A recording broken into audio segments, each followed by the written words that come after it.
কেন আপনারা মিউচুয়াল ফান্ডের সাথে লাইফ ইন্স্যুরেন্সটাও ইনভেস্ট করতে বলেন, তার লজিকটা কি আছে? আমরা যারা সাধারণ মানুষ আছেন আমরা দেখি তাদের একটা সাধারণ ধারণা ইনভেস্টমেন্ট এবং ইন্স্যুরেন্সকে গুলিয়ে ফেলা। Insurance always protect your investments, but investment never protect you.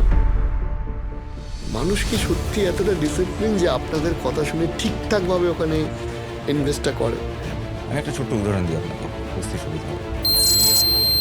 এবার আপনি আমার কথা শুনবেন কি না সেটা আপনার মাইন্ডসেট ঠিক করবে। আমার কাজ হচ্ছে আপনাকে সঠিক পথ দেখানো।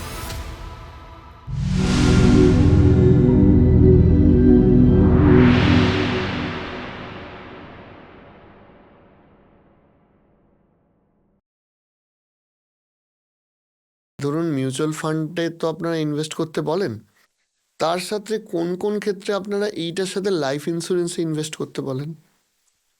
তার কারণ হচ্ছে যে ইন জেনারেল লাইফ ইন্স্যুরেন্সের ক্ষেত্রে যে রিটার্নটা হয় সেটা তো মিউচুয়াল ফান্ডে তার থেকে বেশি রিটার্ন পাওয়া যাবে। কিন্তু কেন আপনারা মিউচুয়াল ফান্ডের সাথে লাইফ ইন্স্যুরেন্সটাও ইনভেস্ট করতে বলেন, তার লজিকটা কি আছে? তাহলে আবার আমাদের গোড়ায় চলে যেতে হবে। দেখুন, লাইফ ইন্স্যুরেন্স, হেলথ ইন্স্যুরেন্স কি আমরা যারা সাধারণ মানুষ আছেন আমরা দেখি তাদের একটা সাধারণ ধারণা ইনভেস্টমেন্ট এবং ইন্স্যুরেন্সকে গুলিয়ে ফেলা, দুটোকে এক করে ফেলা। ইনভেস্টমেন্ট দুটোই আই দিয়ে শুরু হয় ঠিকই, কিন্তু দুটো কিন্তু একে অন্যের পরিপূরক। তারা কিন্তু কেউ কারোর প্রতিযোগী নন। মানে ইন্স্যুরেন্সটা আমার বিপদের সময় সঙ্গী, আর ইনভেস্টমেন্ট আমার ভবিষ্যতে সুখ দেবে। সেই সঙ্গে আমি আরেকটা জিনিস অ্যাড করব, insurance always protect your investments, but investment never protect you. যদি খরচাই হয়ে যায় তাহলে তো আমার একদম তাই। Insurance is a protecting gear to your for your investment. Investment. এই দুটোকে যদি আপনি মিলিয়ে ফেলেন তাহলে কিন্তু সবচেয়ে বড় ভুল হবে। এবার আপনি বলবেন তাহলে আমি কি ইন্স্যুরেন্স নেব? রাইট, আমি ওই প্রশ্নটাতেই আসছিলাম যে কি ধরনের কী ধরনের ইন্স্যুরেন্স নেব। দেখুন, ইন্স্যুরেন্সের একটি সদ্য চাকরি পাওয়া একটি ছেলে বা একটি মেয়ে যার এখনো পরিবার তৈরি হয়নি, যিনি আগামী দিনে শুধুমাত্র অনেক চিন্তা ভাবনার মধ্যে আছেন, আমরা তাকে বলি এই মুহূর্তে তোমার যদি তার উপর কোনো আর্থিকভাবে তার উপরে ডিপেন্ড করেন, এরকম ডিপেন্ডেন্স যদি কম থাকে তার পরিবারে, ধরুন তার বাবা মা আছে, কি একটি বোন আছে, কি একটি ভাই আছে, তারা প্রত্যেকেই রোজগারে, তাহলে যিনি সদ্য চাকরি পাওয়া মানুষটি, তরুণ বা তরুণীটি, তাকে আমরা ইন্স্যুরেন্স, শুধু হেলথ ইন্স্যুরেন্সের কথাটাই তাকে বলি যে আপাতত আপনি হেলথ ইন্স্যুরেন্স নিন, নিজের জন্য একটা এমার্জেন্সি ফান্ডের বাফার জোন তৈরি করুন, তারপরে আপনি গ্রোথের দিকে এগোন। বাট যখন একটি 45 বা 50 বছরের মানুষ আসেন, যার অলরেডি ছেলে বা মেয়ের বয়স হয়ে গেছে 10, 12, 15, পরিবার আছে, তার পরিবার তৈরি হয়ে গেছে, তাকে কিন্তু আমরা শুধুমাত্র গ্রোথের জন্য আমি ইনভেস্টমেন্ট করতে বলবো না। তাকে কিন্তু আমি বলবো যে একটা গ্যারান্টেড পোর্শন আপনার জীবনে থাকতে হবে। কারণ জীবনের সব কিছুকেই যদি আপনি মার্কেটের উপরে ছেড়ে রাখেন, সেটা কিন্তু অন্যতম একটা বড় ভুল হবে। সেখানে আপনাকে ব্যাংক এফডিও রাখতে হবে, বা পোস্ট অফিসে যদি আপনি কিছু টাকা রাখতে চান, আপনাকে লাইফ ইন্স্যুরেন্সের এন্ডোমেন্ট টাইপ একটা ভালো পলিসি থাকতে হবে, যেটা আপনি একটা সার্টেন পিরিয়ডের পরে একটা গ্যারান্টেড মানি আপনি হয়তো সেটা মিউচুয়াল ফান্ডের আপনি রাখলে তার থেকে অনেক বেশি হতো, কিন্তু কেউ তো বলতে পারে না। এই জায়গাতেই আমি জিজ্ঞেস করব, যে প্রশ্নটা আসে সেটা হচ্ছে যে ইন্স্যুরেন্স অ্যান্ড ইনভেস্টমেন্ট স্ট্র্যাটেজির মধ্যে, যে ধরুন আপনি বললেন যে এন্ডাউমেন্ট একটা পলিসি, যেটা আপনি এখনই বললেন যে হয়তো এটা মিউচুয়াল ফান্ডে রাখলে বেশি পয়সা হতো, ঠিক আছে। আমি জিজ্ঞেস করছি যে যদি এই স্ট্র্যাটেজিটা হয় যে আমার একটা টার্ম ইন্স্যুরেন্স থাকবে আর তার সাথে আমার মিউচুয়াল ফান্ডে ইনভেস্টমেন্ট থাকবে, তাহলে যদি আমার কোনো অঘটন ঘটে, আমি যদি মারা যাই, তাহলে টার্ম ইন্স্যুরেন্স থেকে আমার পরিবার আমার টাকাটা পেয়ে যাবে, আর বাকি আমি যদি বেঁচে থাকি তার জন্য আমার ইনভেস্টমেন্ট আছে। এই দুটোর মধ্যেখানে এন্ডাওমেন্ট পলিসির প্রয়োজনটা কি? ওই যে একটু আগে আপনাকে বললাম না, একটা বাফার জোন রাখা। টার্ম ইন্স্যুরেন্স কখন কাজে আসবে? When I am not there. যেদিন আমি নেই সেদিন টার্ম ইন্স্যুরেন্স কাজে আসবে। আর যদি আমি থেকে যাই সেই সময় আমার মিউচুয়াল ফান্ড কাজে আসবে। আপনার প্রশ্নটা তো এই ছিল। হুম। মনে করুন আমার সন্তানের বয়স এখন 3 বছর। হুম। আজ থেকে 15 বছর পরে সে হায়ার এডুকেশনে পা রাখবে। আপনি একটা টার্ম ইন্স্যুরেন্স নিয়ে রাখলেন, আর একটি মিউচুয়াল ফান্ডও আপনি নির্দিষ্ট একটা অ্যামাউন্ট আপনি টাকা জমাতে শুরু করলেন। সেই একজন ব্যক্তির, তিনি টার্ম ইন্স্যুরেন্স নিয়েছেন এবং মিউচুয়াল ফান্ডও নিয়েছেন, কোনো এন্ডোমেন্ট প্ল্যান নেননি, হুম। বা বাচ্চার এডুকেশনকে উদ্দেশ্য করে কোনো গ্যারান্টেড ইনস্ট্রুমেন্টে তিনি টাকা লাগাননি।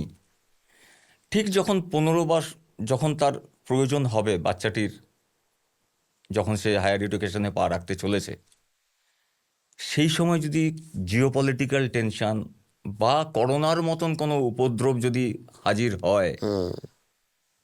কেউ তো জানে না একটা প্যান্ডেমিক এসছে, আগামী 2, 5, 10 বছরের মধ্যে যে আরেকটা প্যান্ডেমিক আসবে না, এটা তো কেউ বলতে পারে না।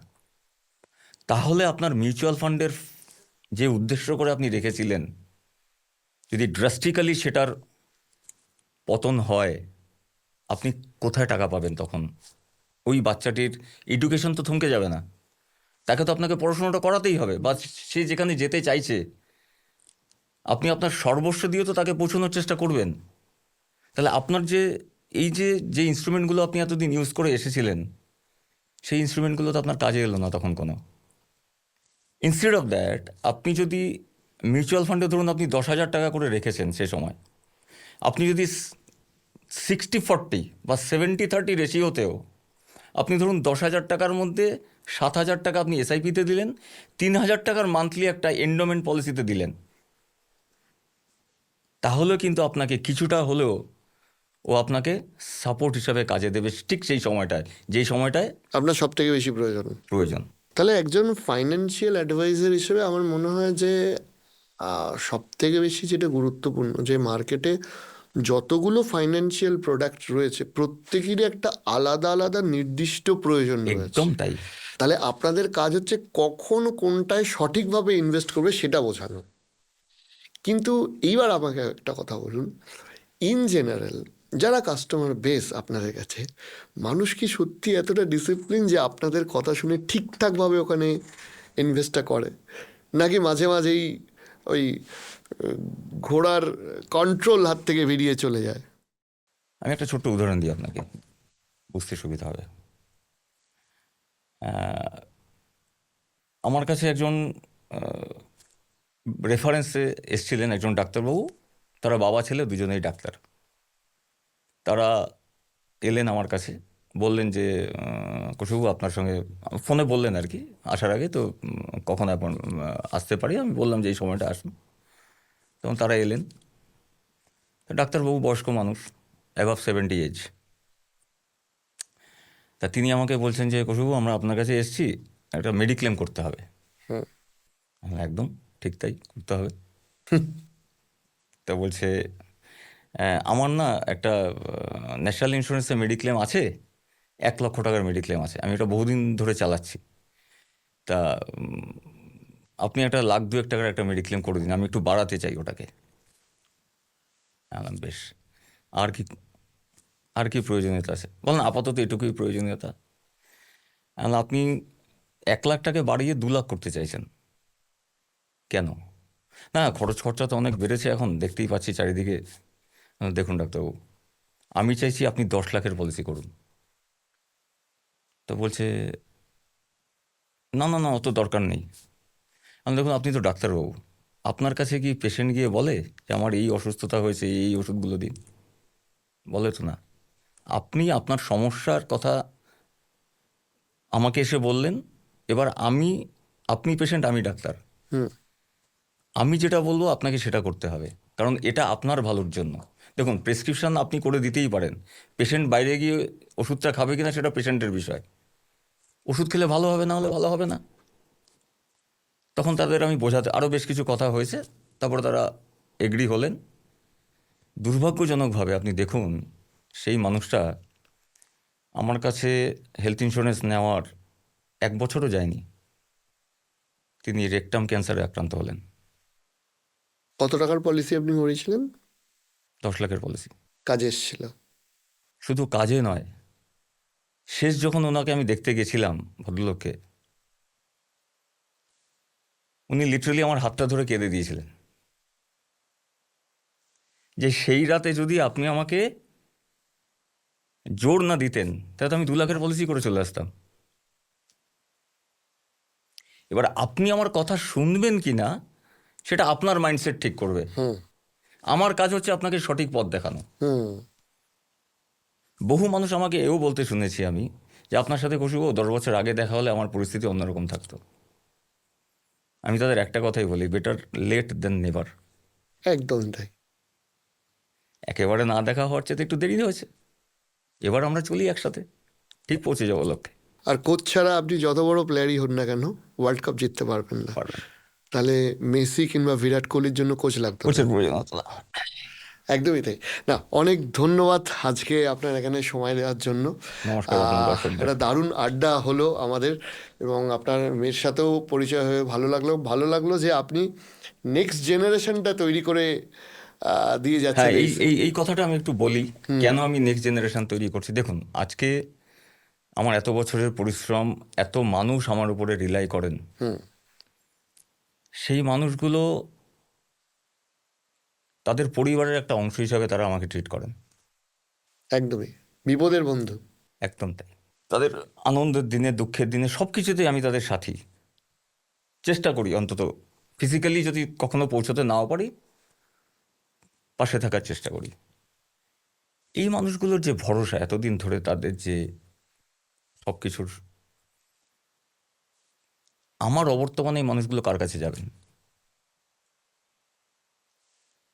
কখনো কখনো তারা অসহায় ফিল করতেই পারেন। হুম আমি যার জন্যই, ও তো পড়াশুনো, ওর যেটা ইচ্ছে ছিল সেই পড়াশুনোগুলো করেছে, তারপরে আমি ওকে কিছু কথা বলার পরে ও রিয়েলাইজ করেছে যে হ্যাঁ সত্যিই তো, যে তারপরে ও দেখে আমার অফিসে কত মানুষ আসে, ওর সাথেও কথা হয়, এখন ও বোঝে কিছুটা হুম যে হ্যাঁ এই জিনিসগুলো বাবা যেটা বলছে, হ্যাঁ এই দায়িত্বটা অনেক, একটা বিরাট দায়িত্ব। হুম শুধু তো দেখুন, এমন আমাদের প্রফেশনটা তো এমন নয় যে ঠিক আছে আমি না থাকলেও কাজ চলে যাবে, বা আমি না সাপোর্ট দিলেও কাজ হয়ে যাবে। ব্যাপারটা একেবারেই তা নয়, সাপোর্ট আমার দিতে হবে, ফিজিক্যাল সাপোর্টটা অবশ্যই প্রয়োজন।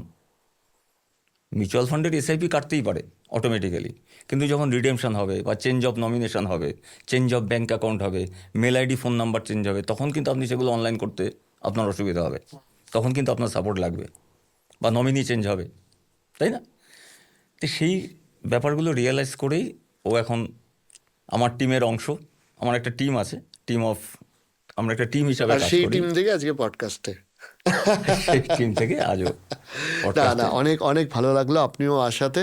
আমাদের মনে হয় যে এটা খুব দারুণ নমস্কার, ডিসকাশন আর কি আমাদের হলো। থ্যাংক ইউ সো মাচ আজকে আসার জন্য, এবং আমি আশা করি যে আপনারা এটা তো শুধু কাজ না, আমার মনে হয় যে আজকে একটা মানুষকে হেলথ ইন্স্যুরেন্স করানো এবং হেলথ ইন্স্যুরেন্সের একটা ক্লেম সেটেলমেন্ট করিয়ে দেওয়া, এটা মন্দিরে পুজো দেওয়ার থেকে কম অংশের একটা পুণ্য নয়। সো একদম তাই। সেই কাজটা আপনারা আরও ভালোভাবে করুন। অনেক শুভেচ্ছা রইল। থ্যাংক আপনার ইউ সো মাচ। দর্শকদের অনেক অনেক শুভেচ্ছা। আপনার দর্শকরা সবাই খুব ভালো থাকুন, সুস্থ থাকুন, এই কামনা করি। Thank you so much. নমস্কার।